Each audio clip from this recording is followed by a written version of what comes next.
Ever felt betrayal sliced through your heart like a knife? I have. My life, once secure in familial warmth, shattered the day I discovered my mother's deceit. "You're a damn traitor," I screamed, unable to grasp how she could fracture our family so deeply. From that moment, I declared her dead to me, leaving me to wander a path shadowed by her choices. This is my story. Enjoy watching it. My name is Melinda Carson, but my pals just call me Linda. My dad? He calls me Keith, and he's the only one who can. Hold on. I need to say something. Be quiet, Mom. If you don't stop your tears right now, I'll have the doorman make you leave. This is supposed to be a happy time. Can't you see everyone here is happy? I snapped at the woman sitting right near me. But this isn't right, she sobs. She looked at me, hoping I'd feel sorry, but I didn't. Mom, the whole town is here having fun. You, more than anyone, should celebrate and look forward to the party after. So please try to enjoy it, I snapped again. Good thing my voice is quiet. I just smile and wave at a few people who saw us talk. Most folks are looking at the church's far end. Anyway, as I was saying, only my dad gets to call me Keith. Oops, I forgot what I was going to say. I don't know my next words. Okay, it seems the story is done. Nope, you're not off the hook. But since I forgot, let's start over. About a year back, I walked into my house after school. I had to pick out a dress for the school's harvest dance. The Harvest Fest is a big thing here because it's our only outdoor dinner and dance. We're in California with mild weather. We don't get the big storms or landslides like other places do. In October and November, it's still nice enough to dance outside. The night might be a bit cool, but a light jacket is enough. I needed the perfect dress, even though I'm not a cheerleader. I'm pretty known, so I gotta look good. I'm not worried about finding a date or showing off since I've been with the same guy since sophomore year. Given he's a preacher's child, he's got strong morals. We care more about fun than anything else. My mom always told me I should get married as a virgin, but I wanted my husband to be real tired the next day. I planned to go a step further. I was going to make Dean wake up feeling scared. A big part of why folks like me is my smart mind. I got into the National Honor Society every year in school, and except for my first year, I kept a perfect grade score. That first year, I got a C in gym class. I've never been much for sports. That year, my dad helped me out, as he always does. During the summer, he made me run with him every morning. When school started again, all the tough gym stuff became easy. After our runs, Dad and I would lift weights in his home gym. Without me knowing, my body changed that summer. I got stronger and lost some fat in certain spots. I think it was from lifting weights, but my chest got bigger over the summer. My skinny legs and butt got bigger too and looked better. And it wasn't just looks. I was stronger and could move better. The first day at the gym was what I feared most. It was when they checked our fitness levels. They checked to see how we did on the national fitness chart.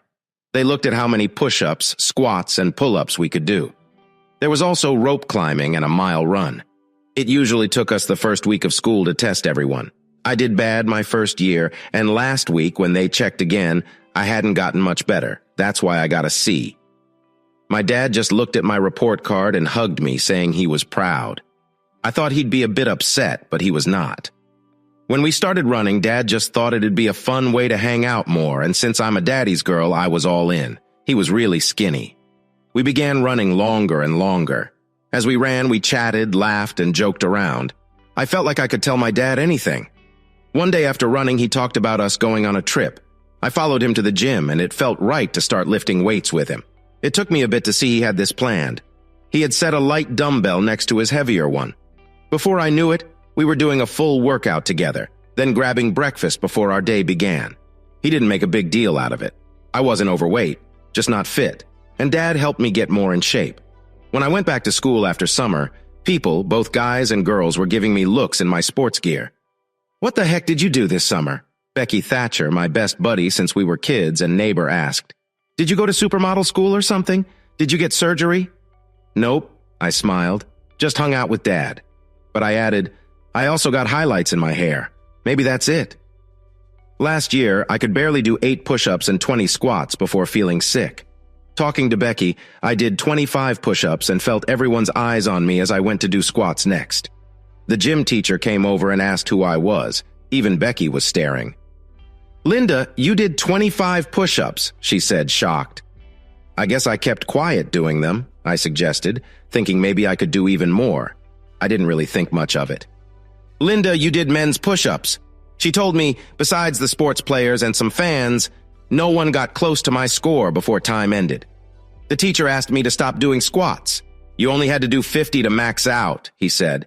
Last year I couldn't do a single pull-up. I had to just hang there. You pull yourself up and stay, keeping your chin up for as long as you can. They had to lift me because I couldn't pull myself. I only hung for about 2 seconds. This year, I followed Big Mill, Milburn Drysdale. Big Mill was the big guy in our football team. Big Mill was over 200 pounds in high school. That made pull-ups hard for him. Yet he was strong and did 11 pull-ups. I went next and did 12. When I landed, a quiet gasp filled the gym. My dad made me do lots of pull-ups with extra weight before. We had a deal that got me a treat every time I did better than before. The next tries were tougher. I used to do 8 pull-ups with 25 pounds extra, so doing 12 without it was not so hard. It was the end of our first gym day. Everyone was now talking about me. Boys who didn't look my way before were now close. Becky liked being the center. We still sat with our usual group. I knew what I wanted in life, so being with smart folks was my goal. I think I never changed in high school, but in my second year, how people saw me did. This was last year, in my final year. Like I said, I was picking out clothes and got home early. My English teacher was ill and there was no sub. Since English was my last class, we got to leave early. As I moved through the house, I heard strange sounds from my parents' room. I was 18. I knew about sex, but hadn't tried it. I thought it was okay for my parents. I knocked on their door and said I'd need help later. Mom helped me dress right. Dad knew how to pick my looks. "Dad, where's the Mustang?" I asked. Dad loved that car. He'd miss it if not around. Then my mind spun. Mom's voice echoed, but not Dad's.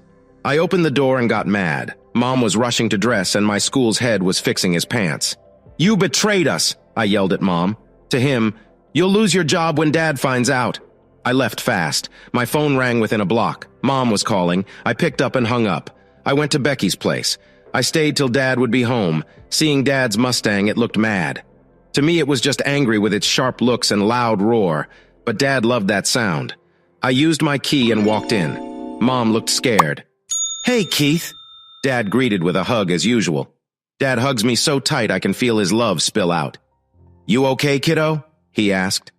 "It's been rough, Dad," I said. "You think you can trust some folks and they let you down." Mom looked worried when I said that. "Melinda, can I?" She started. I looked at her hard. Dad missed our look. "Dad, we gotta talk," I said. "Sure, Keith," he said. "Wait till after dinner or now?" "After dinner's fine, Daddy," I said. Dad always sees things clear.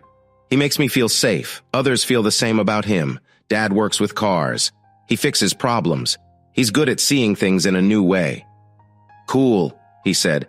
"I want to fix my car. I might make it less strong to save gas. It's always used a lot of gas." "Go fix your car, dear," Mom said. "Melinda and I will make dinner." She took my hand and kissed Dad. Seeing her kiss him made me feel sick after what I saw.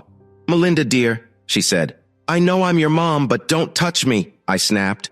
"Melinda, listen," she said. "Explain what?" I said. "You've always been iffy. Mom and Dad flip-flop. Dad says I can do anything. Like, if I want to be in student council, go for it. You said it's hard because only a few get chosen. You said don't run for prom queen because a cheerleader will win. But Dad gave me a necklace, calling me his prom queen. When I won, he asked if I ever doubted. You were shocked. Mom, you never believed in me. All you did was tell me what I shouldn't do. You filled my head with all the things I can't do. Melinda, your skirt is too short. Melinda, good girls don't do that. Melinda, people will think bad of you if you wear that. When I chose to study hard to become someone who fights for justice in court, you said, Melinda, that's no job for a girl.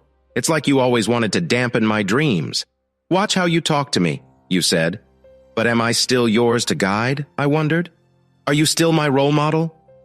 I don't think so. Not if every lady has to be untrue. Dad deserves someone true and loving. Wait, isn't this what you said when I first liked boys? If you can't follow your advice, maybe you shouldn't give it. But then you said, Melinda, I do love your dad. It was just a slip-up. I made one mistake. I'm human too. Please give me another chance. It won't happen again, you begged. But mistakes are quick or happen when you're not thinking clear. What you did was on purpose and probably not just once. It's no slip that you brought a man home and were with him in Dad's bed.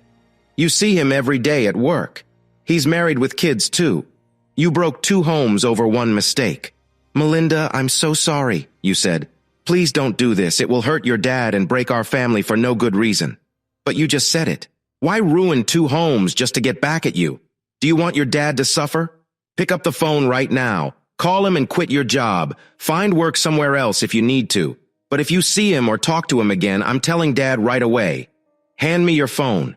If he calls, I'll be the one to answer. And Mom, I'll be checking the phone bills when they come. From now on, if you call him even once, you know what's going to happen. Also, don't talk to me at all. To me, you're gone. I'm an orphan. I want you to make Dad sleep in another room tonight and no close time with him. Get a new bed tomorrow and say the old one's got bugs or something. I don't care how, but it must happen. But Melinda, your dad will notice if we act different. And it's your last school year. Big things will happen. You might need a woman to talk to. I know you're close to your dad. Always have been. You'll need your mom too, she said. I'll find someone else to trust, I snapped. Remember what I told you? I walked away. I took her purse and gave it to her. Melinda, can I call him? She asked. No, I have your phone. Give it back, I said. She gave me her shiny iPhone. You need to call his house, I said. His wife might pick up. You'll hear his kids in the back. Maybe then you'll see how wrong you are, Melinda. Must you speak that way? She asked, sounding sad. Yes, Teresa, I said. You once said being a lady isn't just about manners, but about acting and speaking right by the situation. Remember? She nodded. Well, when I'm with someone who breaks trust, has no class, and cheats, that's the language for the situation. Also, we're not talking anymore. A lot will happen. When I head off to college next year, the only time we'll get to see each other is when I come back to visit Dad. I have one more thing to ask you, Mom, I said. She looked at me with hope. This is for what's ahead. From now on, whenever something big happens in my life, I want you to be sick, hurt, or just not there. This means I don't want you at my high school graduation. You can't be at my college graduation either. You're not to be at my wedding. And if I ever have kids, I expect you won't be there too. Got it? I asked. She nodded. Call him. She picked up the house phone and called Eddington's number.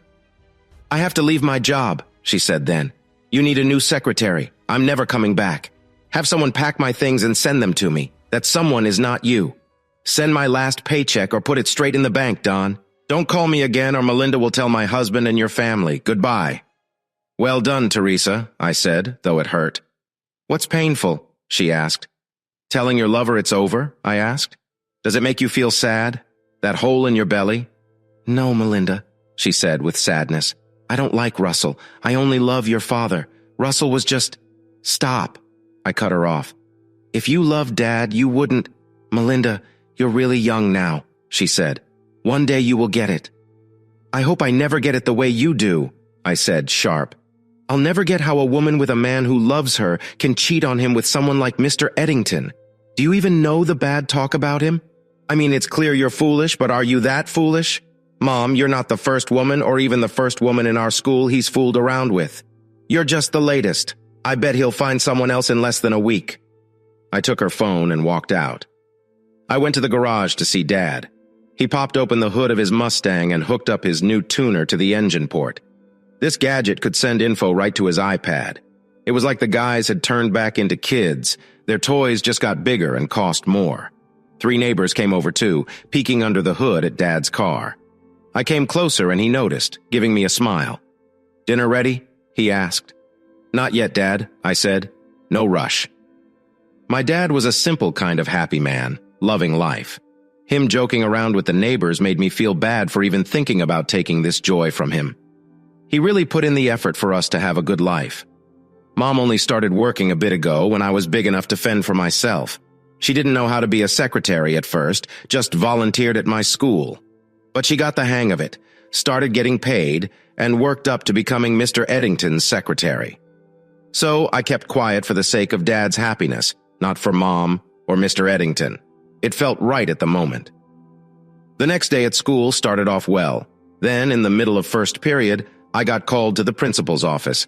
That's when the day went downhill. I walked into Mr. Eddington's office. My mom wasn't the secretary anymore. "Come in, close the door," he said. "I'd rather keep it open," I replied. "Just close it, it's a private chat," he insisted. "There's nothing private to discuss," I shot back. "What about your future, Melinda?" he pressed, hinting at my grades and college apps, threatening with a smile that my teachers could start grading me harder. How could he do that, I wondered. "I guess you've got a way out of this mess, right?" I said. He just nodded.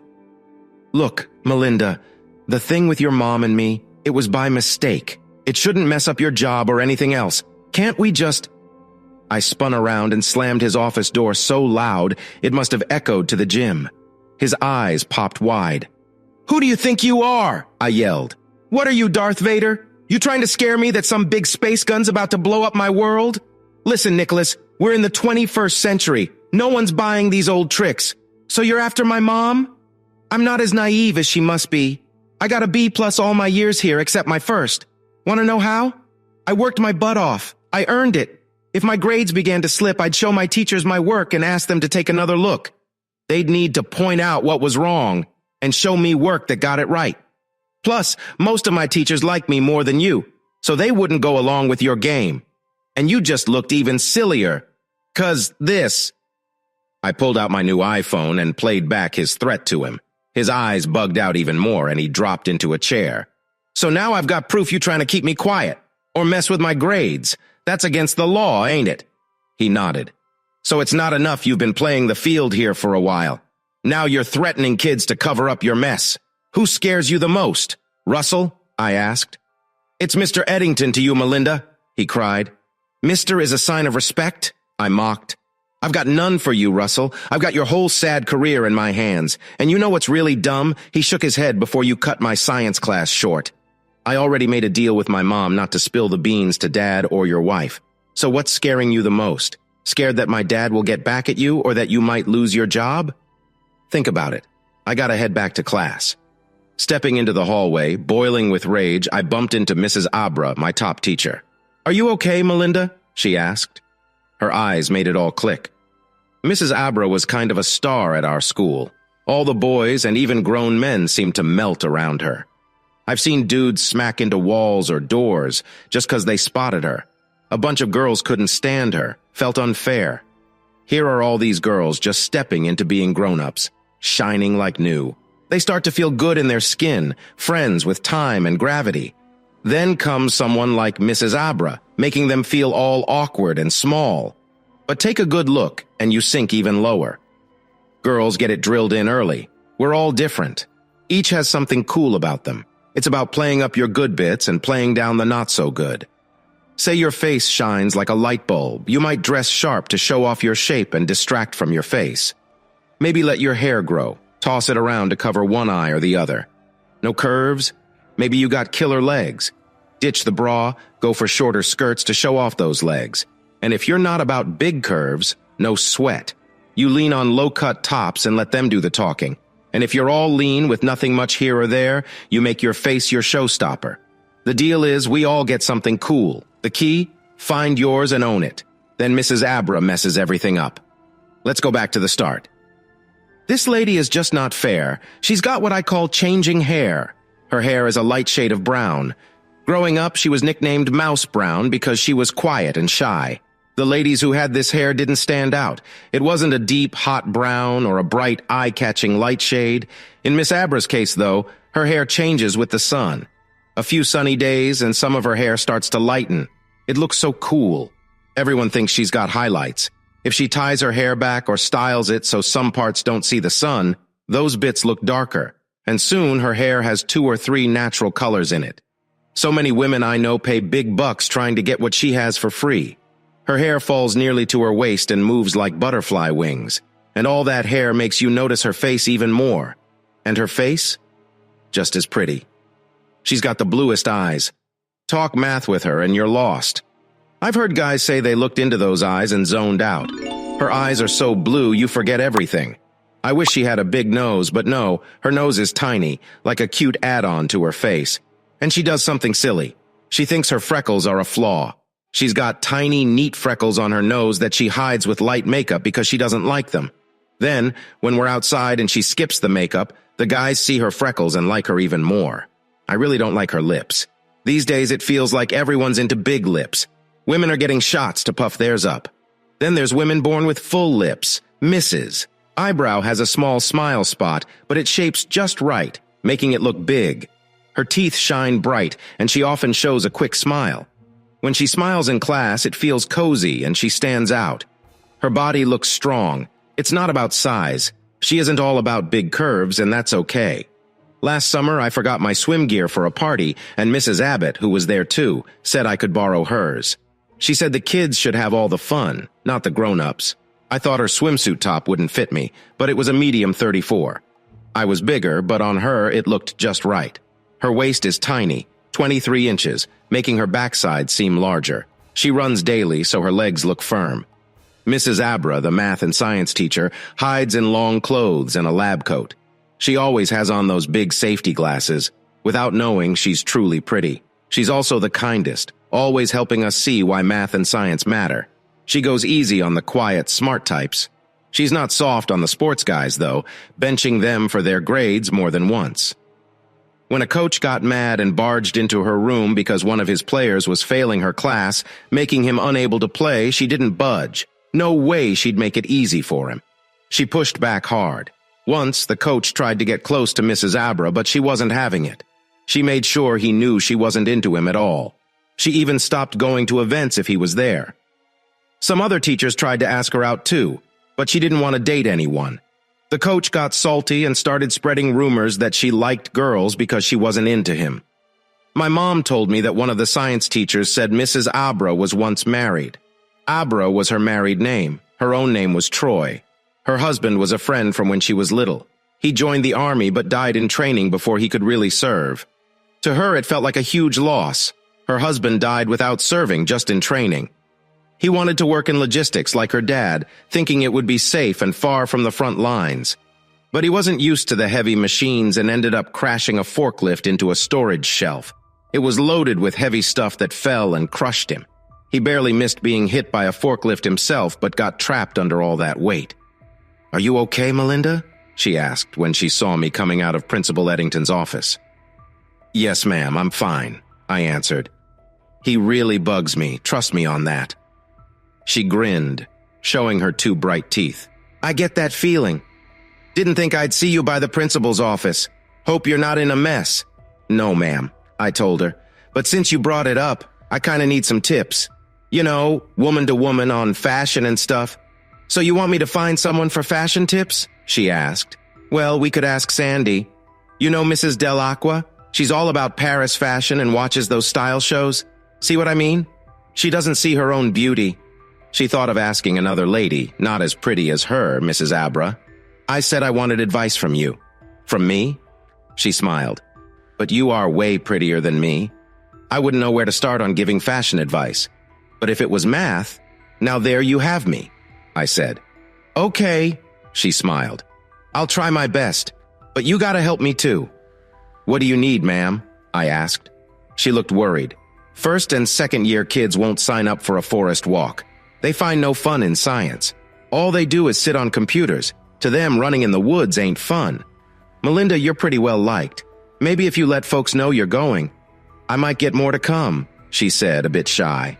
Lord, this lady's clueless. She just needs to drop the lab coat and glasses and just say the word, and all the boys would be there. If the boys come, the girls will too. The problem is the new kids don't see how cool she is. "I won't just tell people," I said. "I'll be there myself. Can I bring a friend along?" "Sure," she said, all smiles. "The more the merrier. I need a lot of you wandering the forest, collecting stuff for me." That day when I got back from school, I bumped into my mom once more. "Hey, love." She greeted me with a grin. I stared at her like she lost her mind. Here I was, 18, and she's meeting me with milk and cookies. "Hey, Teresa," I spit back. I thought we agreed to stop talking. "Melinda, this is silly," she said. "We're family. You came from me. You're part of me. So we should try to be okay." "Teresa, have you heard the saying you can't go home again?" I asked. She looked puzzled. "What's that got to do with us?" she asked. Well, it's like when folks grow up in a place, then leave and get famous. When they come back, everything's changed. What they missed is gone or not as good as they thought, I explained. She still seemed lost. Teresa, I went on, you said it. I came from you, but after what I saw, I can't go back. You set rules all my life, but you don't even follow them. I've got nothing to learn from you now. I can't respect you. So, talking is pointless. But Melinda, we're not co-workers or a team. We're family. We need to forgive our mistakes, she argued. If you don't like my choice, tell Dad. Let him decide if he chooses to forgive you. I said, you broke Dad's heart. He loves you so much and does everything for you. What has Eddington ever done? Is he there when you're ill? Who's been your rock? What made you hurt Dad? I asked. Nothing, she said. So, if we do this my way, I said, I'll tell Dad what you've done. I won't talk to you, and you will lose your husband and even your daughter, right? She nodded. Just stop, Teresa. You're already losing. I can't see how you're so hard to forgive, she said. Her voice shook and tears fell. Stop crying, I told her. You said it yourself. I'm just like Dad. I was nice to you.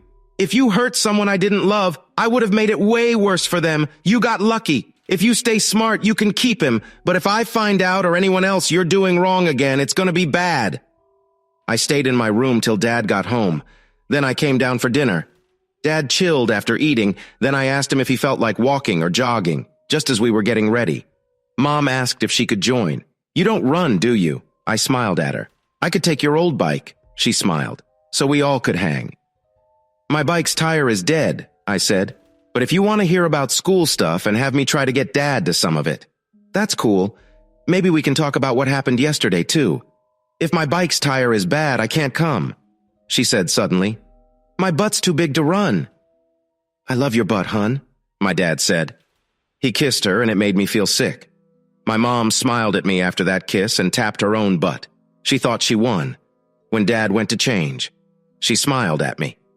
See, Melinda, he's not hurt. He loves me just as much. And guess what? I love him too. I would never hurt him. He's who I want to be with forever. Just wanted some fun, she said. It'll be fun when he leaves you, I said, smiling back. She just nodded no and went to clean the kitchen. Dad and I talked while we ran. He shared work stuff and dreams for his car. I told him about the dance and Mrs. Abra's trip. I got him to say yes to coming with me. He said he'd make Mom join too. I told him I asked her, but she had other plans. So on Saturday, Dad and I skipped home breakfast and got something to eat on our way. We were eating when Mrs. Abra drove up. She had a new kind of Pontiac, a try to make an old car new again. But it didn't catch on like they hoped. It looked too much like other cars they made, not enough like the old muscle cars. Dad got out of his car and walked around hers. He checked the wheels, brakes, and pipes, then stood back to look at the whole car. Mrs. Abra came over to me. This is my dad, I said. He likes cars. I see, she said. Dad, come meet my teacher, I called. No need to check it all. Your car has got this one beat, I said. Right then, a van and more cars came. Coach and the team hopped out. Hi, my dad said, a bit shy. I'm Jim Carson, Keith's dad. Elena, she said. She held his hand warm and a bit too long. Just a little bit, but it was a start. Can I ask you? Dad started, but then Coach came up to us. Look, Beauty, he said. I brought my guys to help. More and more cars came, kids and some with their folks or little ones. I don't get how playing football helps, she said. If they don't want to be here, fine. I need water and dirt tests. I need to know where they're from. I need leaf and plant bits. If they mess up, I start over. They got this. Beauty, he said. You and I can go find stuff together. See ya, Elena, my dad said. Elena, Coach Cleet said. Mrs. Abra, Coach, she corrected. I don't like pretty and we're not buddies. I'm puzzled why you're here today. Please make sure your boys don't wreck the plants. We're here to study, not destroy. The coach's face went red, and he looked mad when one of his players whispered something. Frozen. I sighed and followed Mrs. Abra. The day was busy. Dad and I teamed up and roamed through forests, grabbing what we were told to get. Mrs. Abra was pumped, always asking where we found this or that, tagging along to see for herself. Watching her and Dad was neat. They'd work well together if they could. But they were hardly ever alone. Lots of moms and kids tried to chat up my dad. Lots of guys tried to get close to Mrs. Abra. Finally, in the late afternoon, the school bus driver came in a van to haul all the samples back to school, and Miss Abra thanked everyone and waved goodbye. She said we did good and thanks from the school science team. Cars filled up and drove off. Time to leave. I had lots to think over.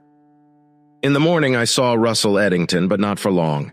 I think he left when he saw me and Dad. And I saw my mom's car, too. I wasn't sure if she came to see Eddington or to check on me, but she just drove by. Maybe it was just by chance. I had lots of things to figure out, and I was also really hungry. "Jim, may I talk?" Abra said as we hopped into the car. "First, big thanks for today. You and Melinda were top help in the lab, and before everyone arrived, you had a question, right?" My dad looked at her a bit shy, but she gave him a warm smile. All of a sudden, my hunger seemed to fade away. Maybe things were looking up. "Come on, Dad. Ask her to join us," I said.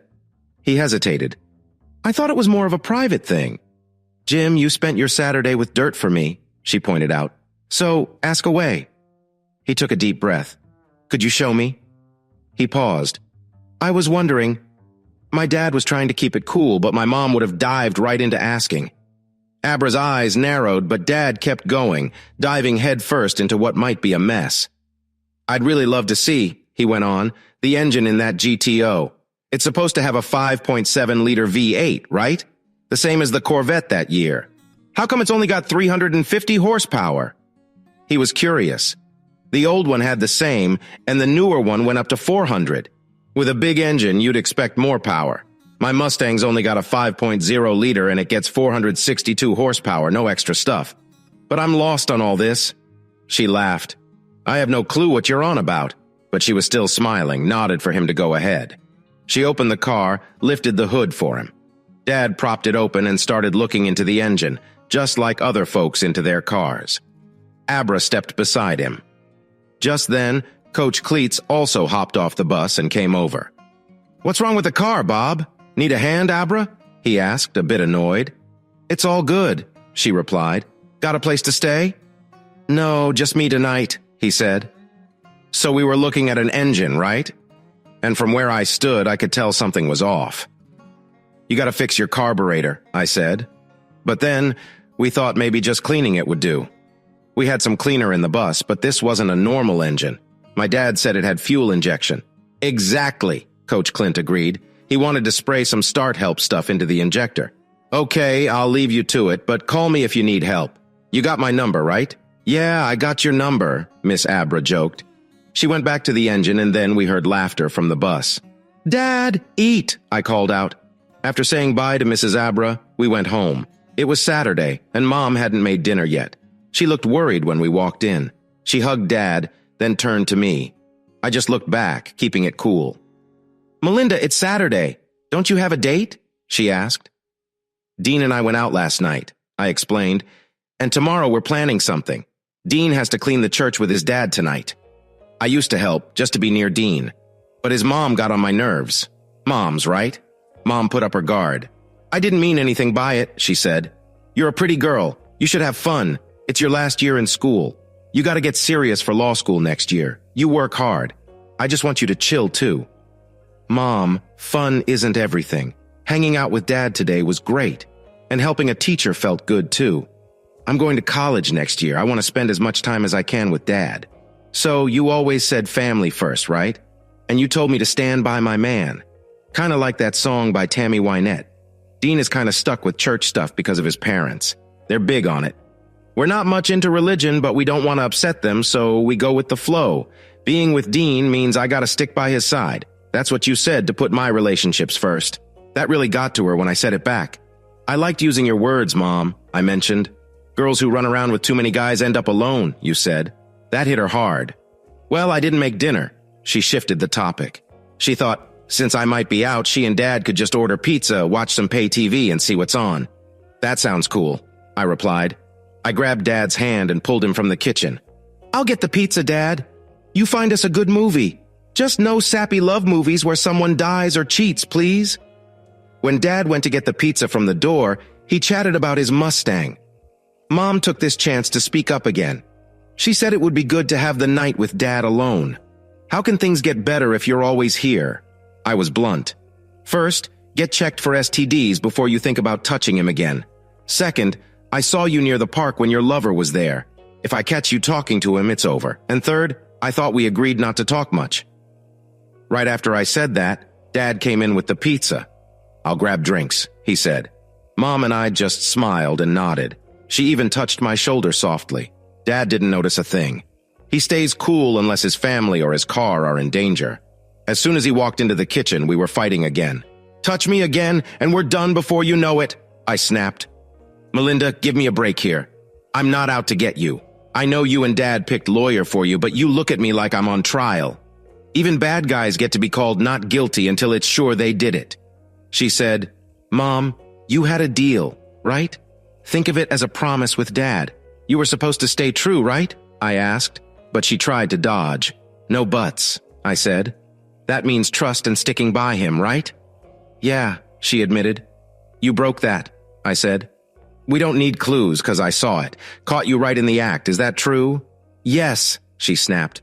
But can't I fix things? Mom, that's like kid thinking.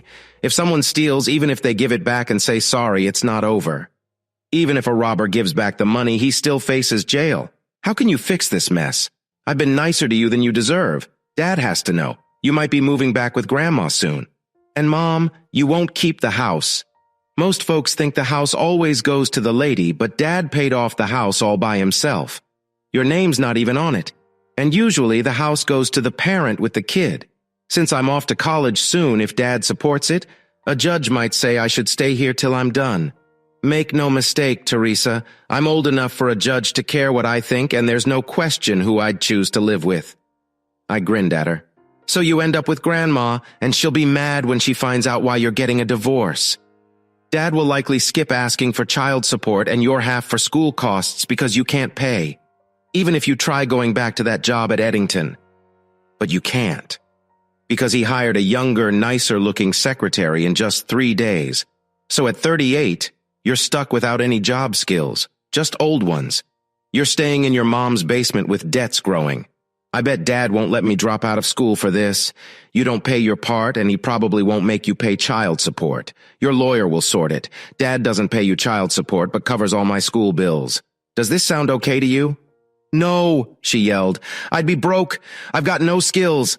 I quit school to have a baby who now doesn't care about me. I made one slip-up. Why should I lose my home, my family, my marriage, and my daughter over one mistake? Mom, mixing up the wash is a mistake. Sleeping with another guy in my dad's bed is way worse, I told her. My face was stiff. My words were sharp. Dad came in then, holding a tray. He placed a glass of white wine in front of Mom. He also had a cherry Pepsi and squeeze amber for me for himself. He sat down at one end, Mom in the middle, and me on the other. I got up to get the TV remote and came back to hug Mom. This really surprised her, after what we just talked about. Then I squeezed in between them, feet up on the table, ready to watch the movie. Next morning, I kept thinking over my issue. It felt odd being an 18-year-old virgin trying to teach my almost 40-year-old mom right from wrong. All my life, my dad kept me safe. This time, I had to do the same for him. I've seen too many friends hurt by their parents splitting up. When Daniel's dad left her mom for his helper, it broke them. Her mom got a house and some money each month, but she fell into a sadness she couldn't shake off. She began to drink and changed a lot. This hit Danielle hard. Her mom's heart and trust were shattered. Meanwhile, her dad made a new life with a younger woman, had a baby, and seemed to forget the pain he left behind. The money he sent wasn't enough to heal the hurt. She'd only get help for 5 years. Stuck in a home that reminded her of better times, wondering where it went wrong. She couldn't get past her sadness or think about getting a job. That's probably why I was so mad at my mom. I didn't want my dad to end up like that. If they were to split, I needed to make sure Dad would be okay. Trying to match him with Miss Abra didn't go well. Dad hardly noticed her, even when I hinted she was pretty, and Miss Abra was too shy to make a move. It made me think about a problem I have with the Bible. If shy people got the world, they wouldn't know what to do with it and would lose it to someone else. I needed to find someone bold for my dad. My mom didn't see it coming.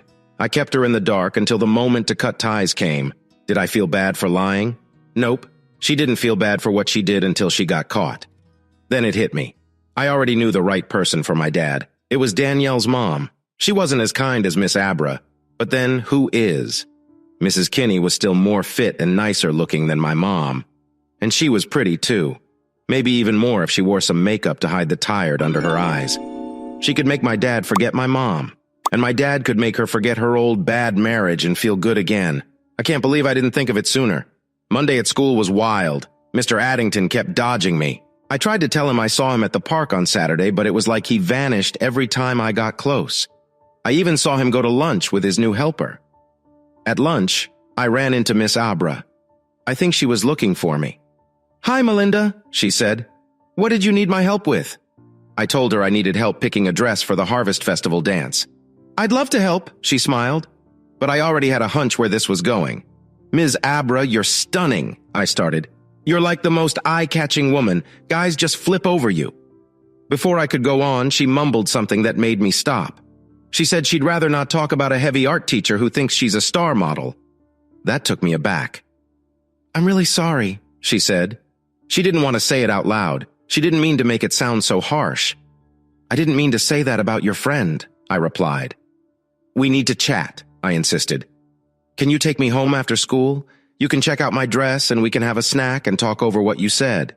I promised to keep our talk just between us. She looked worried but nodded and walked away. I was buzzing when I told her how pretty she was, and she softly said thanks. It was too bad my dad didn't see it the same way. After our talk, I was so full of energy I could hardly stay still in class. I found my mind wandering and kept checking the time. At last, 3:30 hit. I quickly grabbed my books and almost ran to Miss Abram's lab. As usual, a bunch of students were there waiting to chat with her. Most were guys just wanting to stare at her. I saw that since our Saturday walk, more younger students hung around her, which meant we could do more than just pick up samples. This made me think. At first, I didn't want to be really pretty. It seems like it would be tough, having guys you're not into always around, trying to get your notice. Thinking about Saturday and how cold she was to Coach made me see her in a new light. I realized she was nice but careful with most of the male helpers, keeping her face straight and not smiling too much. But with the Coach, she seemed to use every chance to steer clear of him. Then it hit me that the Coach acted as if they were a thing. He called her baby, and then tried using her first name. She didn't go for either. That's when I saw things were probably rougher for her than I thought. But then again, I didn't catch on to her interest in my dad. She shared her name with him, and when we were about to leave, she asked him to stay a bit. She even let him ask her something personal. Although what my dad thinks is personal is kind of silly. She stood very close to him as he checked out her car's engine. I remembered the smile on her face as they stood there. This just made the Coach look silly again, trying to butt in. I had to think long and hard about trying to get her to hang out with my dad. My dad's not super strong, but he's not the type to start things either. Around here, every guy just stares at her like she's something special. Makes me wonder what that means to my dad. "Melinda, you good?" Miss Abra said. I looked up. Just me and her here. My mind was miles away, didn't notice everyone left. "Sorry, ma'am," I said, "just thinking." She grinned. "You do a lot of that, huh?" "Guess that's why I do well in school." We hopped into her car and I wanted to see what it could do. We hit the road, throwing gravel everywhere. "Not bad," I said. She glanced at me. "Your car's got zip, but it's smooth." Dad could never do that without everyone jumping out of the way. "I could drive this," I said. "You don't drive your dad's?" she asked. I was picking apart her voice, her every move. Her hands clung to the wheel, her legs stiff. Here I am, chatting about cars. It was her who got to drive my dad's Mustang before. "He lets me drive it," I said. "I'm the only one he's ever let drive it. But that car, man, it terrifies me. Sorry to say, but it's true. My dad loves that car like it's his kid. But it's a beast. No traction control? Forget it. It skids at every start. His old Mustang was a stick shift. The clutch was so hard, shifting was a pain. This one's automatic. Dad needs quick reflexes because this car speeds up so fast without even hitting the gas. I can't guess how my dad does it, driving slow in town and fast on highways. Every time I sneak a peek at the speedometer, I get a shock. I've been driving for a bit more than a year, so fast drives scare me. I once drove on the highway and thought I was going around 60. Our family car starts to shake if you push it past 65, but then cars looked like they weren't moving as I passed by. I glanced at the speedometer and saw I hit 90, but the car felt steady. She seemed happy, liking the speed. When we got home, we parked behind my mom's car. We went to my room. I showed her some outfits and she checked them before saying a thing. "They're all nice," she said, "but what counts is you in them. Melinda, you'll look great in any of these and probably be among the best dressed at the dance. I'd skip these two unless you have a cover. Even if it's warm in the day, it gets cold at night." Our talking must have been loud because my mom came in and joined us. "Hi," she said. "Didn't know you were back, Melinda, or that you have a guest. Mrs. Abra, nice to see you." "Hi, Teresa," Mrs. Abra said. "Call me Elena. Just hit me. Haven't seen you in a week. Are you on vacation?" "No," my mom said, looking at me. "I quit. Can I get you something to eat or drink?" "No thanks, Teresa. We plan to go out to eat. I didn't catch that you quit. We usually throw a party when someone leaves. Must have been sudden. I doubt anyone knows yet. Then again, working with Russell like you did, I get it. That man gets under my skin. He's worse than bad sports gear. Every time I stood in front of him, I felt like he was trying to guess what I looked like with no clothes on. Women must be crazy or really want trouble to be with him.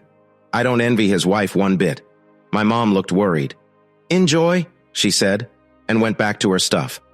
I tried on both dresses, and we liked the blue one more. Then I got dressed again, and we went to Wendy's. As we ate burgers, she dropped her first question. "Melinda, if your mom is around, why didn't you ask her to help choose your clothes?" "We'll get to that," I replied. "Can we handle the big stuff first?" "All right," she said with a grin. "Melinda, you'll be a great lawyer. You catch on quick." I nodded. "I'm not trying to be mean or anything, but this matters to me." "Sure," I said. She was still smiling at me. "You like my dad, right?" I blurted out. She choked on her fries. After a big gulp of her drink, she stared at me, shocked. "No way," she whispered. "I don't wreck homes. I just watched her." She fiddled with her fries, all nervous. "Nobody will find out we talked about this," I promised. She looked at me. "Melinda, I'm 33, she started. "I've loved once. It ended bad, and I've been out of the game since. Not that I didn't try to move on. I just didn't. A few years back, I came home and looked at my in-laws. I felt alone and thought maybe trying with someone related to my past love might help. He had 3 brothers. The oldest was a mean drunk. The youngest, 5 years younger than me, was hooked on drugs. And the one in the middle, who was with my husband in the army, is in jail.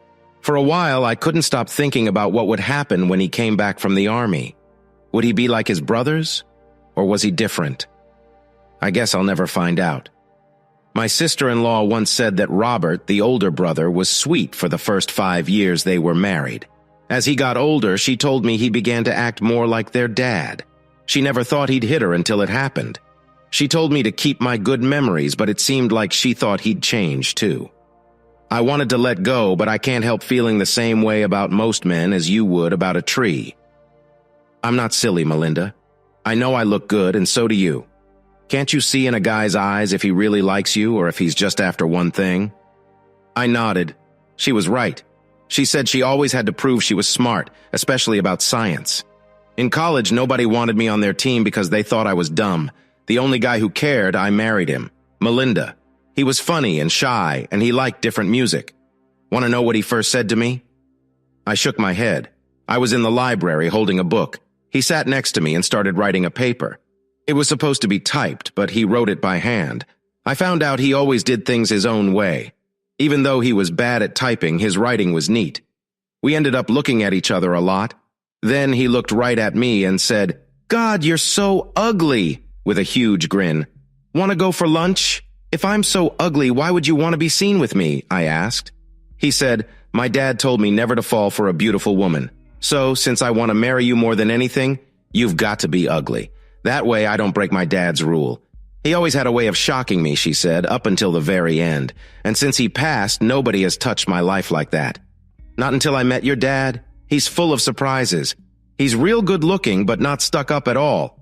He's got this sure vibe about him, but he didn't just hang with the other dads talking about golf last Saturday. He was out there running in the woods with his daughter. His face lit up finding leaves or bugs with you. It was like all these guys expected me to be tripping over them because they said hi or something. I guess they think I must be desperate since I'm a widow." She took a big bite of her fries. "Melinda, I feel like time's running out for me.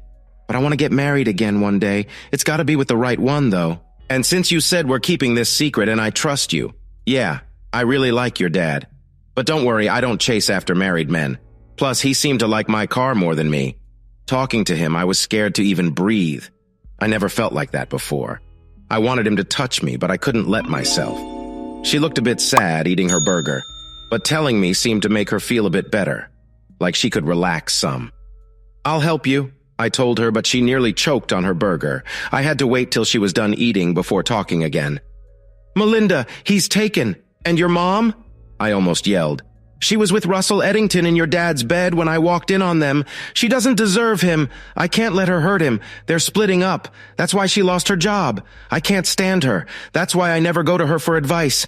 My dad will be so sad when he hears. The best thing I can do is find someone better for him, someone who can help him get over the hurt, then help him move on. You're just right for this, ma'am. And the reason he's not seen you is because he really thinks he's staying true to a woman who's worth it, no matter how pretty you are. My dad just isn't one to cheat.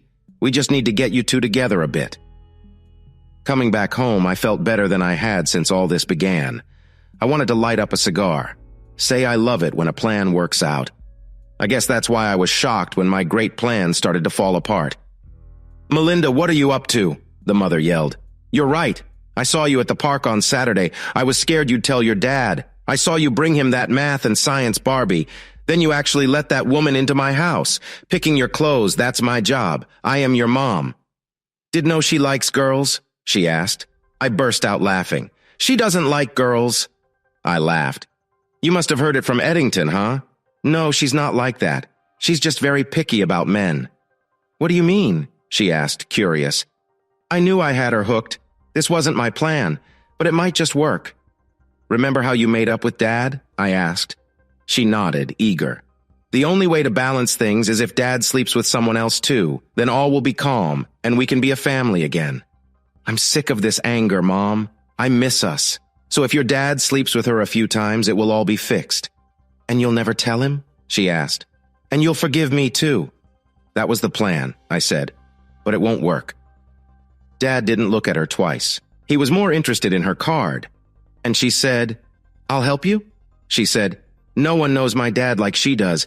We just need to get them close enough to touch. When it's time, we'll get my dad a bit tipsy." I paused to think while I got dinner ready. "We can pull it off." She grinned big and bumped her hand with mine. "Man, she's so silly," I thought as she walked out. The next day at school, I spilled the beans to Mrs. Abra, or Helena, as I like to call her, since we were thick as thieves. I shared the latest news. I talked about how my mom first thought to bring them close. We had to throw a party, kind of a pre-dance for the harvest dance. It was for the younger kids to learn how to dance with a partner before the big day. Most of them were good at solo dancing, but not much at dances where you need a partner, like at the Harvest Festival. I got Helena to sign up to watch over the dance, and I said I'd try to get my dad to come.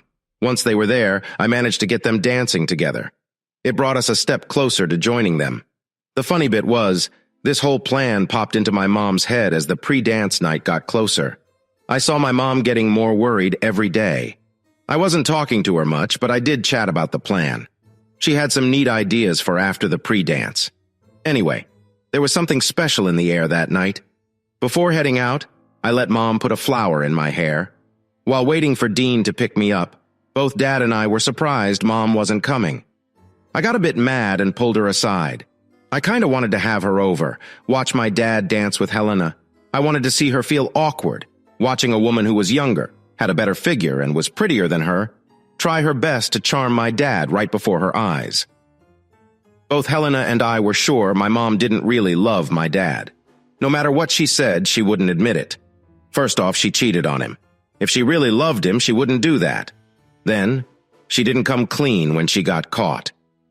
The worst part was she was okay with letting him be with another woman, even planning it. She didn't care about him at all. If she truly loved him, the mere thought of him being with someone else should have made her upset. There she was, in the kitchen, with Dad upstairs and Dean in the living room. "Why don't you leave?" I asked. "Go get ready now." "Melinda, you don't want me there," she replied. "Think about it. Your dad's shy. He won't dance with Helena if I'm around. He'll see it as a slap in my face. Plus, you have to make him think Helena feels sad because no one wants to dance with her. He won't dare to ask her otherwise, no matter how pretty she is. I had to admit she had a point. I hadn't thought of how to get him to dance with her at all. I didn't see it coming. My mom had outplayed me. Gosh, I was just 18. I couldn't juggle all these things, and she was crafty. While Dean and I drove to the dance, he tried to chat, but my head was elsewhere. So much could go wrong. I reached out and held Dean's hand. He's so good for me. His calmness reminded me of my dad. That's a big reason why I cared for him so much. Dean, like my dad, had this way of sticking to someone or something he believed in. But unlike my dad, Dean wouldn't have to worry about the woman he loves betraying him. Apart from the lot getting full by night, the school looked the same as always. We stopped by Dean's place so his dad could snap a pic of us, while his mom was chewing gum. Oops, my bad. Saying his mom looked like a cow was mean. Sorry to any cows out there I upset. As we got to the door, the loud sound of an engine made me smile. Wow, that must be your dad's Mustang, said Dean. I chuckled and shook my head. Nope, that's not my dad, I replied. Then a deeper, louder rumble came, and the driver fired up the engine as he drove into the parking space. This one's my dad's Mustang, I said. Both cars, a GTO and a Mustang GT, parked right next to Dean's Toyota. To most, it might seem like just chance that my dad's GTO and Mustang GT showed up at the same time and parked together. But to me, it felt like a sign that this was meant to be. I watched Miss Abra glance over at my dad. My dad was messing with his keys. Suddenly, Coach rushes to Helena's car, trying to open her door. But it was locked, so he kept trying. She rolled down her window. What are you doing? Just opening your door, darling, trying to be a real gent here, he grinned. Seeing as we'll be hanging out tonight, thought we'd start right, he said. We're not starting anything, she snapped back. Your talk is out of line. I could report you for that. Hey, Helena, my dad interrupted. Sorry to bother, but could you point me to the gym? He then noticed Coach. Aren't you the football coach? He reached out for a handshake. Heard good things about the team. People say you might even win this year. Elena's car unlocked, and she stepped out. It seemed like everyone in the parking area turned to look at the same time. Helena had on a white tight dress that showed her shape. She wore pearls around her neck and in her hair like mine, with a big flower on one side. She looked my dad in the eyes and said, Hi, Jim. Let me show you around. They like it when two people work together here. One of us will handle the girl and the other, the boy. Just need my purse, she said. She got back in the car, grabbed a fancy white leather bag, took my dad's arm, and they went inside. I took Dean by the hand and followed. I had to see what would happen next. Inside, many eyes were on them. Helena stood out loud. Most women there didn't like her right away. She changed the vibe as soon as she stepped in. She and my dad looked good together. I was proud to see my dad help her with the trainer who was still mad and following them. Okay, we're here. You're safe, my dad said. When he started to leave, I felt worried. Jim, she said softly, where are you going? I was just helping you away from that guy, he said. I'm off to check on Keith, he said. She took his hand again. You saved me. Now you're stuck with me. And good job with Melinda. She needs her space. She's smart and can stand on her own. I think we need a bit of care, she added. My dad looked shy but sat with her. Then, something else I didn't expect happened. We heard a car engine sound from Dad's jacket. He smiled and pulled out his iPhone. Helena looked at me and I just shrugged. Hi, honey, you feeling any better? He laughed, listened, and got quiet. He sure was going to run to her place and win the game. This lady fought me, but at least I got him to look at Helena. He waved me over. I have trouble, he said. Your mom says Helena feels sad because only fools ask Helena out. I met this coach. Man, he's mean. Your mom says I should dance with her. How am I going to do that? You got this, Dad, I said. Just be you. You're just asking her to dance, not for her hand. The music guy wasn't all set, but he played a tune, and many moved to dance. Dean and I danced, and as he twirled me around, I kept an eye on our spot, as Dean and I came back. A guy asked Helena for a dance. I'd love to, she said with a big smile, but I promised all my dances to someone. He just hasn't asked yet. Must be a fool, the guy said, before Helena could talk back. The music guy played another song. We heard a woman sing with a sweet Irish sound. Daylight's going away slowly. Time stops with you. I wait for you. A soft touch. And I go weak. Come on, Jim. It's our tune, Helena said. We got a tune? My dad asked when they started dancing. I listened in. When the singer hit the loud part, I had to smile a bit. Helena knew her plan, so keep on. Keep on. Come on. Make me breathless. Push me. Play till I can't say no. Loving, feeling. I want your kiss. Go on, keep on. Come on, make me breathless. They danced. My dad looked lost at first, but then smiled. I knew things would be fine. Looking at Helena, I knew he was with the right one. She started dancing all proper, but then real slow pulled him closer.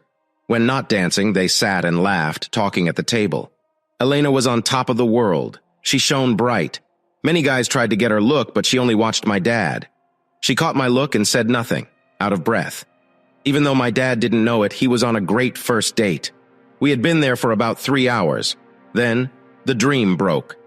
Someone must have spiked the punch because Coach Cleats got mad and drunk. He walked over to our table, and Elena. Elena talked and leaned in. My dad. Coach Cleats, big and tall, stood over them. He looked mean as they smiled. Elena, come dance with me, he said loud. This guy took you all night. You're wrong, Mr. Cleats, she said. I chose to stay. Do you know how many ladies wanted to dance with him? He said no to them all. The coach got angrier. My dad got up, planting himself between Elena and the coach. Listen, the coach hissed. I know it hurts, but just because Eddington is with your wife doesn't mean you can ruin my time with my girl. Then, my dad's punch flew, hitting the coach's face fast. The hit was so strong it sent the coach flying down on the ground. My dad's face mixed with shock, rage, and hurt. He looked around, lost. I didn't know what to say or what to do. This wasn't in my plan. I never thought anyone but me would tell my dad what was happening. Then, a drunk, jealous fool messed it all up. Just when I thought it couldn't get worse, it did. 3 cops made their way through the crowd to my dad. He reached out, ready for cuffs, but they just looked at him. Sir, are you James Carson? The first cop asked. My dad nodded. Sir, we need you to come with us, please, the cop said. Do I need to wait to get to the station to call my lawyer? My dad asked. The cops looked at him as if he was nuts. Sir, hitting that drunk guy isn't our concern. This is a private event. Security handles things here. We only step in if called. We came because your wife had an accident. She fell, my dad questioned. No, she was in a car crash, the officer corrected. She wasn't driving. The guy with her is badly hurt too. We'll lead the way, Jim, Elena said. I was relieved she took charge because I was still shocked and felt terrible for my dad. All my plans meant to protect him from pain failed. Dean and Elena escorted me out of the school. Everyone watched us. Elena tossed me her keys, telling me to follow. She drove my dad's car after the police. Her tires screeched loudly, but she calmed down quickly. I did as she asked, with Dean behind me. What puzzled me most was how my mom ended up in that mess. She was supposed to be home. We entered the hospital's waiting area, then were taken to a room on the 3rd floor by the ORs. That worried me. My brain started racing. There I was, waiting for news about my mom's surgery. But all I could think about was how this would mess up my dad's plans. Dean was a solid support, but Elena's reaction caught me off guard. I expected her to stay back, maybe show a bit of concern. Yet she looked really shaken up, and we didn't even know what went down yet. I gave her a hug, assuring her things would be all right. Then, a lady walked in with 2 little kids, greeted Elena, and sat far across from us. Elena barely said hi back, her gaze fixed on the door. Sitting there, I thought about all the ways things could turn out and how they might mess with my plans. The worst thing I could imagine was if this accident made my parents come back together. I could see them, all teary, talking next to her hospital bed, him saying he'd forgive her if only she'd get better. Then she'd blurt out that I knew about their secret the whole time. This could wreck my bond with the one I love most. Despite all my careful plans, this was turning into a real nightmare. The door to the operation area swung open. The doctor stepped out, my dad right behind him before I even noticed the door. I stood up and walked over. I hugged him and he wrapped his arm around me as they kept talking. What struck me was his face. My dad was trying to stay calm, but he was really mad. I moved in to catch bits of their talk. I caught something about a hit to the head near the airbag, then something about needing reconstructive surgery to fix her face if she pulls through. Also something about not getting why her head ended up there. Then I caught a phrase about a jaw and a bite. That last bit made everything click for me. I must be awful because I spun around and bolted out of there. I found the closest bathroom and made sure I was alone. Then, I just started to laugh. It took me about 5 minutes of crazy laughter to get serious again. When I got back to the waiting area, I heard a bit of a fight. If you go your way with this, you'll end up full of regrets, I heard. My dad stood up and Elena reached out to make him sit again. But I don't care, he said. She's on my health plan. I don't want to stay here. He didn't want to talk to her. He just wanted her gone from his life. She pulled him back next to her, and he didn't fight it. Listen, I know talking to her is the last thing you want, she said. But if you really want her gone, avoiding her won't fix anything. He looked at her and she hugged him. If you leave here planning to never see her again, it won't help. Maybe lawyers can handle stuff so you don't have to talk. One of you will get the house and that's it. No more seeing each other. He nodded. It's not that easy, Jim. She kept going. I saw my dad calm down as she spoke, and the woman across the room was listening too. In the real world, when people have been together a long time, they're connected. The biggest link is your daughter. She's got a lot of big moments ahead. You'll probably bump into each other. Are you saying you'll skip Melinda's wedding just to avoid her mom? Or are you mean enough to stop her mom from seeing her get married? My dad bit his lip and crossed his arms. Elena took his hand again. I'm not done here, she said. Even if you ignore her, there's something else. People call it closure. I don't like that word because feelings and people don't just end. In years, even if you sort everything out, you'll still have so many questions. For your own peace, so you don't regret things, you need to talk to her. I was worried Elena might not stick around, and my dad, he wasn't so strong either. Things were changing so quick. In just 5 minutes, I was lost. Elena was talking about spending forever together with Dad as if it was a done deal. And Dad? He didn't say no. This is what I wanted. Yet how it happened was not how I planned it. I guess I shouldn't be mad. I just wanted Dad to leave my mom, who wasn't true to him. I hoped he'd find someone better, someone who'd really love him. Looks like he found her. I need to make sure things stay right. So I decided to step back. I thought, let's see how it goes. Life has a way of fixing things. Now I'm all jittery and pumped. Elena told me to cut the coffee. Really, she said to just take a break, get some air. Come back in an hour, we'll wait together. She's in the OR for an hour more, right? She'll be in care for that long. So you got time, but don't vanish on us. I want you back in an hour. He started to say something. Melinda and I got this, she said. We can handle the paperwork. I gave him a smile. He hugged me tight. I sat by Elena. Go, Dad, I cheered. Elena's right. Driving helps you chill. When Dad was heading out, a woman reached out to him. So sorry for your hurt, she said. Dad just nodded, barely listening. Then I saw who she was, Russell Eddington's wife. As soon as I sat, Elena started. Melinda, I thought you were the planner. But your mom, she topped us all. She won the game.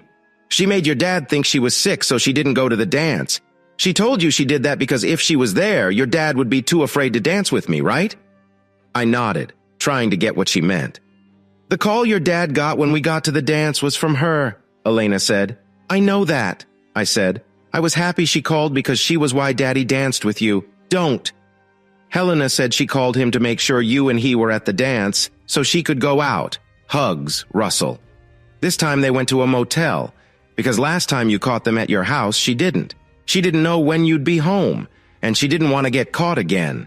It looks like he wasn't watching the road and they hit a tree. The airbags worked well, and Russell only had one big injury. Okay, maybe it's a small injury. I can't believe. She was going to cheat on him again, I said. Helena, Dad was right. We just don't need her in our lives. Maybe there's nothing they can do about it. A woman said from across the room. I don't get you, ma'am, I said. But I don't get your husband either. You are a pretty woman and you two have 2 cute little girls. You're much nicer looking than my mom. Why would he cheat on you with her? Your mom isn't the only one, she said. But she might be the last. Helena. He never cheated on you, did he? Of course not, Helena said like it was the most clear thing ever. But he tried, right? His wife asked. Helena nodded. The only good thing about him is he brings in money. My girls and I need that kind of safety. My idea was to wait until my girls are old enough to get the situation and then split up. Now, this could all be up in the air. I'm pretty sure your dad is going to bring up Russell in his divorce case. She said she might sue him, and he could lose his job. I thought about getting my share before it's all gone. I felt bad this mess hurt your family, she told me. Just then, a thought hit me. Soon, my dad came back. Dean said bye to his folks and left. He hugged and kissed me quick, then waved bye to all. Dad sat by me, but I moved to make him sit by Helena, who held his hand again. We talked about stuff, not the car crash, for ages. I fell asleep after a while. Waking up, the nurse touched my shoulder. I was sleeping on my dad's shoulder, and he was sleeping too, head back. Helena slept like me, but on his other shoulder, holding his arm tight. Odd. I never saw Mom hug him like that. The nurse said she's awake, but can only see folks a bit. The drugs will make her sleep again soon. I woke Dad and Helena, thinking how the nurse called them my mom and dad. It just felt right. We went to the 5th floor. The nurse said only one at a time for about 5 minutes. Dad went to the door, but Helena pulled him back. Jim, don't be mad. She just had surgery. She's hurting. Now's not the time for more stress. Just say hi, okay? Dad took a breath, let it out, and nodded. Helena was incredible. Then Dad went into the room. He left for a bit, like 15 seconds, then came back. I stepped in. Half of her face was hidden under a big bandage. She had these tubes in one arm giving her medicine.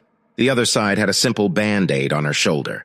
They put her in a thing to keep her back straight so she can't roll over when sleeping. There was also this big metal ring around her head, from the top down, keeping her mouth shut tight. She needs this till her jaw is okay. Her eyes followed me as I moved around. Hey, Mom, I said, how's it going? A weird noise, not quite a grunt or a squeal, came out. Told you, cheat on him again and it'll be bad. But you didn't listen. So you got what you deserve. And what you got is a trick. Mom, just us here, so I'll tell you a secret. I had this in mind from the start, since the first time I caught you. Been looking for someone for Dad for when I leave for college. Helena is just right. Thanks for helping me set them up. Looks like she's got it covered. Her eyes went wide like she wanted to say something. But that ring stopped her mouth, and moving even looked painful.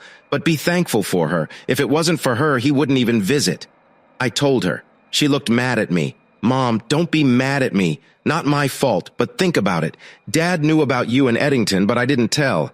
He found out on his own right before the cops showed up. Except it wasn't cops. It was Coach Blitz. The coach was mad at Dad and Helena. Got drunk and spilled what he shouldn't. Dad punched him out. Hit him right in front of everyone, even the kids on his team. Made me think. How did the coach know you were training Eddington? The coach and the boss don't get along. You were a coach too, right, Mom? I looked at her and she couldn't meet my gaze. I just shook my head. What are you up to, Mom? Well, I guess my 5 minutes are done. I might not visit much. So bye. Outside, Dad held my hand. Thanks for everything, Helena, he said. I couldn't have made it without you. I've thought a lot about what you said and it makes sense, but I'm not sure I can handle it. I'm not sure I can do this. Even now, with her not here, I want to lash out at her. And that jerk Eddington. He took a deep breath to calm down. Sorry if my mess ruined your night. Let's head home, Keith, he said. Did you bring my car here? Helena did, I said. I drove her car. Remember she gave you the keys? Do you have my keys, Melinda? Helena asked. I nodded. Okay. See you at home. Dad was surprised, but he had been listening to her all night, so he just went with it. When we got home, I changed and went to bed. I could hear them talking as I fell asleep. Next morning, I showered and went down for food. Dad was asleep on the couch. I heard noise from the kitchen. Helena was there. She was cooking with 2 pans, one for bacon, one for pancakes. What really got me was her outfit. She had on my dad's U of M shirt and maybe nothing else. I borrowed a few things, she said. I didn't want to wake you. Your mom's clothes don't fit me. That cleared up my question.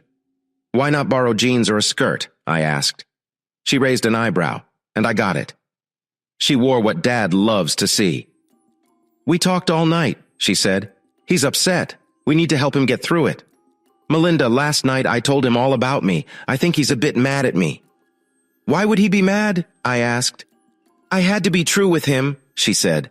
I don't want secrets, so I told him I was at the dance for him. I've been following him since we met in the woods looking for stuff. I think he sees me like your mom. He thinks I'd go after a married man. The only way to show him I'm not bad was to tell him who said he was free. And I couldn't do that without outing you. If I wasn't sure she was one of us, that talk did it. Don't worry, Helena, I said. Things will be fine after breakfast. She nodded, picking up the tools to cook. I took over. Pancakes aren't my thing. After breakfast, then Helena grabbed some of my sweatpants, blue ones matching her dad's hoodie she loves. She made lunch, and despite Dad's fuss, led us outside for a picnic. We went back to the woods where it all started. We all opened up. Helena even told Dad she loves him. The hardest part was seeing Dad still mad, unsure how to deal with what Mom did. He kept telling Helena she was pretty and hinted he'd like her if not for... We all got what he meant. Helena asked about Dean, and I pointed out it's Sunday. Dean needed to be at church until noon. We left the park heading home. Then a call from the hospital came in. Mom woke up wanting to see Dad. He gave the nurse his grandma's number and off we went home. We stopped by Elena's place for clothes. How long are you staying? Dad asked. She just looked at him funny. We then spent the rest of the day watching movies and chilling. After church, Dean came over. We all sat together watching films, chatting, having a good laugh, and eating. I noticed Helena kept close to my dad. The next day, it was back to reality for me. I had to hand in work and take a test. I got a lot of looks all day. My teammates kept coming up, yelling or laughing too loud. They even pretended to hit me. I got the scoop just before lunch. No one really knew what went down at the dance. Not many heard what Collitz told my dad, but everyone saw how it ended. Oddly, it wasn't until today that people noticed. Collitz was in the hospital too because he broke his bottom bone. An assistant coach took over our practice. Later, we had a meeting in the hall. The vice principal told us Principal Eddington had an accident during the weekend and would be in the hospital for a while. She said we should keep going like he's still around because that's his wish. She urged us to pray for him, but I'm glad I didn't. Someone asked how long he'd be gone. She said she didn't know, but he'd return as soon as he could.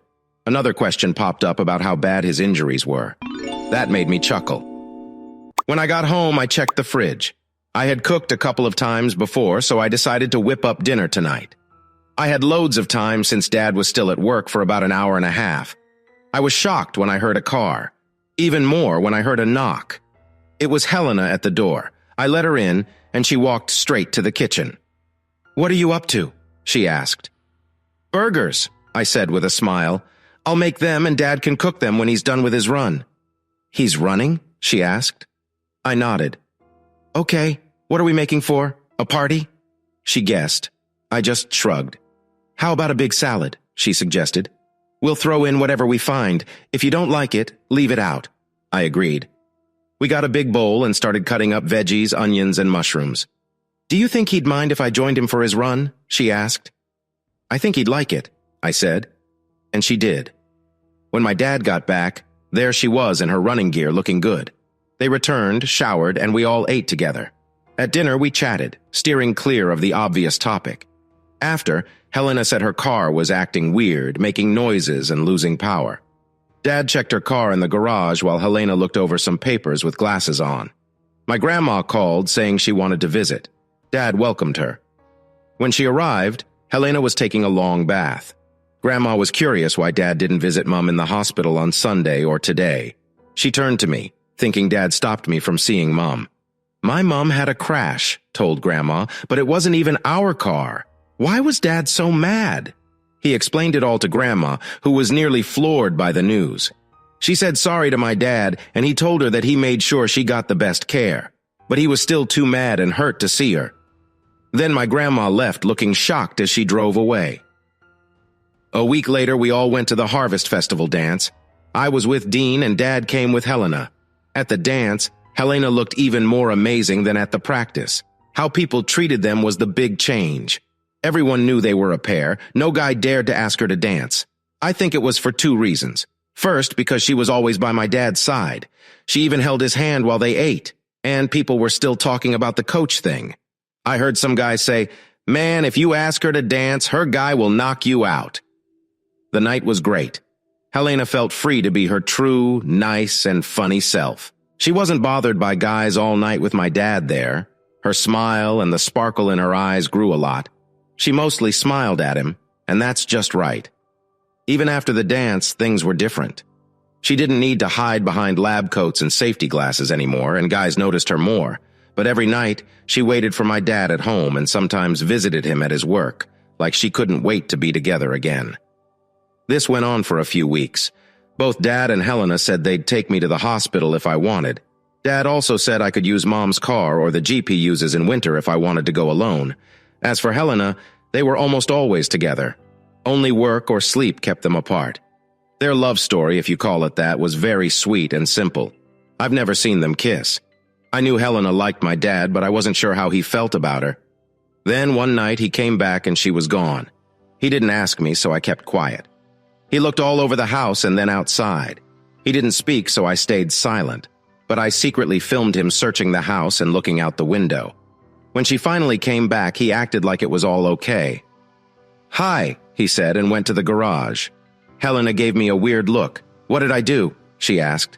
I told her, "Why didn't you tell him? We had a meeting at school today?" She said, "It's time," I said. "Time for what?" she asked. "Helena, Dad's stuck. It's time for him to come back to the real world. He doesn't even visit his mom. She's been in the hospital for a month and we haven't seen her." "I can take you to see her if you want," Helena said. "Forget it," I said. "I don't want to see her. Maybe he doesn't either," she said. But by how she looked, I knew she was ready to stand up for my dad. "Take it easy, Elena. But we both know he needs to start some kind of breakup or something. He can't just forget about her and hope she goes away. She texts me every day and probably him too.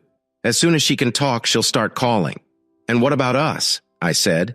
"What's wrong with us?" she asked, her face turning red. "Elena, he really likes you a lot," I said. "You know it. I like him more than that," she said. "There," I said. "But he won't say he feels the same." "How do we know he really feels that way?" she asked. "Maybe he just sees me as a friend." I showed her the video. It was of him moving around the house, peeking into each room and always looking out the window. What was he searching for? I smiled and said, "Maybe you, Elena?" I laughed. "He won't say it, but he missed you a lot. So it's time for him to stop acting like he doesn't. It's time to move forward." "Hold that thought," she said. "It's about time." I watched her go through the kitchen to the garage.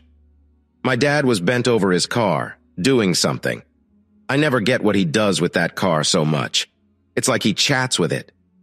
But she touched his shoulder and he stood up straight. She hugged him, pulled him close, and kissed him. At first, he just froze. But then he hugged her back and kissed her too. Seeing them made me wish I hadn't been such a rule follower, and that Dean and I hadn't promised to wait. Watching them made my knees weak. Principal Eddington came back to school the next day, and the coach came back a week later. The coach walked slowly and hunched over. Eddington stayed in his office. He had a new secretary, his wife. She always smiled at me in the hallways. She asked about my mom, and I had to say I hadn't seen her. She asked about my dad, and I felt she truly cared. After what she went through, she understood the pain. It seemed like everyone was waiting to see what my dad would decide to do. Even Eddington asked about my dad. I told him it would be another week before Mom could take off the metal brace from her face and try to speak. My grandma often called, telling us to visit my mom. It looked like everything hinged on Dad's next move. Eddington knew his career was on thin ice if my dad mentioned him in the divorce. My mom might try to sue him no matter the outcome, but the mere talk of what went down would hurt his career even more. Coach Collitz was scared of me and kept away from Helena like my dad might jump out and hit him again. He sent Helena a sorry note promising to stay out of her way. The biggest issue for him was that he used to be the top dog at school, but now many of his players snickered at him when he wasn't looking. Helena and my dad were always there. She was almost living with us, but they didn't share a bed. They might as well have, since many nights I would find them asleep on the sofa, clothes on but close, like nothing else mattered. At last, the waiting ended. I picked up the phone to hear my mom's voice. "Hey, Melinda, can I talk to your dad?" I was stunned, but handed him the phone. He stood up straight and changed as he talked. He hung up, Helena held his hand, and he gave a nervous smile. No point in waiting any longer. The battle was on. The next day he saw her. From his words and my grandma's, when he walked in, she was up in her bed. She looked thinner and had makeup over her bruises. She was still sharp, but it didn't hit the mark this time. "James, it hurts that you haven't come to see me," she said. "How can we fix what's between us? We don't talk. I know I messed up big and it's going to be tough to get past this. In fact, I don't think we can do it on our own. I have a therapist here in the hospital. She does family talks. Next time you come, maybe bring Melinda, and we should have a session with her." My dad didn't say a thing. He put a pile of papers next to her on the bed. She saw them and cried. "No," she said. "We don't do that. We need to talk." "Okay. Let's get Teresa," he said. "Tell me why you did this. How did our daughter catch you with that man in our bed in our house? How did she have to try to save her dad's heart, and then he had to fix it all when I found out? And tell me how that silly coach found out what you did to Eddington. How Melinda caught you and you said you'd stop, but you didn't." "Talk, Jim." "I'm sorry," she said. "We have to work through this. I won't do it again, I promise. You told Melinda the same thing. He said there was nothing more to say. Find a lawyer, Teresa." The next day, my mom got the divorce papers in the hospital. My grandma said a young girl walked in, chewing gum and holding a folder. "Teresa Carson?" she asked. My mom knew it was coming and just reached out her hand. Then the fight started. For weeks they argued. My mom wouldn't agree to the divorce and even said things about Dad. She said he moved his girlfriend in, which was kinda true. Elena, the girlfriend, felt bad. The day after, she went back to her place for the first time in a long time. But Dad went to get her. He said she should stay with us. The arguing went on for weeks. I couldn't take it anymore. I asked Dad when he was meeting Mom and her lawyers again. He said the next day. That night, I went to see my mom. I told her she lost her dad. He would never take her back. The best she could do was to be nice. The Pope changed his mind and dropped his first plan. Now he had no offer. He just wanted her gone. Dad wanted the house, me all the time, and Mom out of the picture. He wouldn't pay her for messing up his life. He also wanted to take Eddington to court for all he could. I called Mr. Eddington and his wife for a talk. We all sat at a big table. Dad and Elena on one end, Mom and her lawyers on the other, and Mr. Eddington and his wife on one side. I shared my idea. My idea was for Mr. Eddington to give my mom money for the kids for 4 years and give her her old job back. This way, Mom could go to school and get new skills. So, when the money stopped, she could look after herself. Dad would keep the house. Mom would get her car and rent out Elena's place. In return, Dad wouldn't sue or drag Mr. Eddington into the divorce mess, and Mom wouldn't push her made-up story. I was okay with that. Eddington said his wife was happy. She gave me a smile and said I'd make a good lawyer one day. It was a fair trade for the Eddingtons. Giving my mom money for 4 years would hit the wallet, but not as hard as a lawsuit. But neither my dad nor Mom were happy. "It doesn't feel right," my dad said. "They wrecked my life and walk free. Teresa gets off easy and he saves his job. I can't accept this." "My family means everything," my mom said. "I know I messed up, but I felt trapped. Eddington was the boss. I felt I had no choice. If I didn't agree, I'd have lost my job. It's too late for a do-over. I want my family and my life back." "Stop it, Mom," I snapped. "You gotta say yes to this deal so we can all get past it. Sure, Mr. Eddington was your boss, but don't forget, I caught you red-handed. Plus, if I spill what I heard and saw, your case won't stand a chance. Plus, you weren't even working for Mr. Eddington when the accident happened. So, no one forced you to do anything. There are 2 more things to think about. First off, just a word from me and Dad will kick you off his health plan. Without it, fixing your face will just be a dream. You'll look like a messed-up painting for life. And the last point, Mom, you didn't just leave your family. You threw us away. We just didn't matter to you as much as your stuff with Mr. Eddington did. So we don't owe you anything. If you push too hard, there might not even be a chance to be friends again. Make the smart choice, Mom. Help Dad stop hurting." Turning to my dad, I say, "Dad, you're right. You've been hurt the most, I see that. But let me tell you 2 things. Even though you're right, both Mama and Mr. Eddington are paying for what they did. Maybe it's not enough, but they are paying. Mr. Eddington lost a vital part of himself. Fixing it didn't work, and now they're trying to make a new one. That's how he's paying. He'll also pay child support for Mom so you don't have to. Isn't that punishment enough? Or should his family suffer too? His kids need care as well, Dad. They didn't hurt you. If you crush his job, you'll mess up his kids' lives too. Things will be tough for him either way. Even if you do it, his wife can't stand him. She'll make sure he's miserable. Plus, he'll have to face his mom every day who'll blame him for our loss. It won't be easy for him. Mom's hurting too, Dad. She lost the man she says she loves. And she lost her daughter too. She lost her home and her pals. Even the work Mr. Eddington gave her won't last long. She must find her strength and start anew. Life's tough for older single women.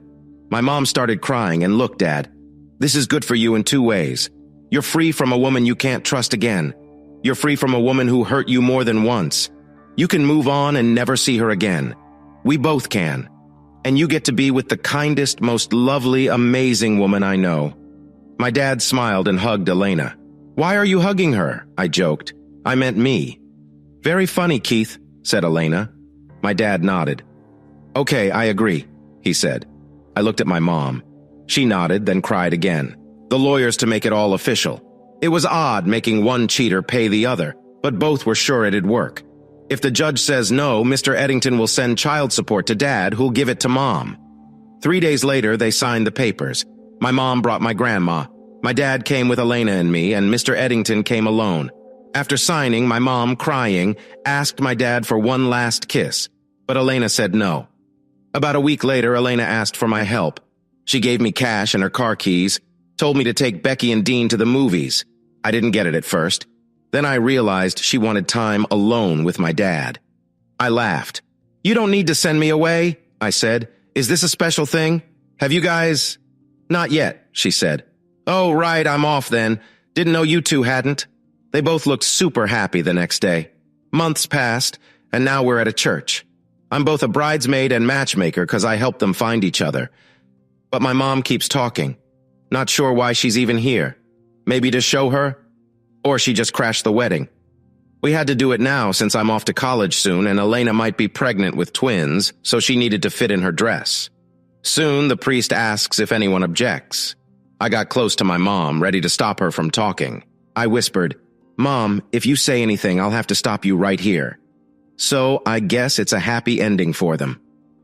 Hey listeners, if you enjoyed watching this video and want to stay updated with our latest content, don't forget to hit that subscribe button and turn on notifications. You won't want to miss out on what's coming next. Thanks for watching, and see you in the next video with Queen Cheating Tales.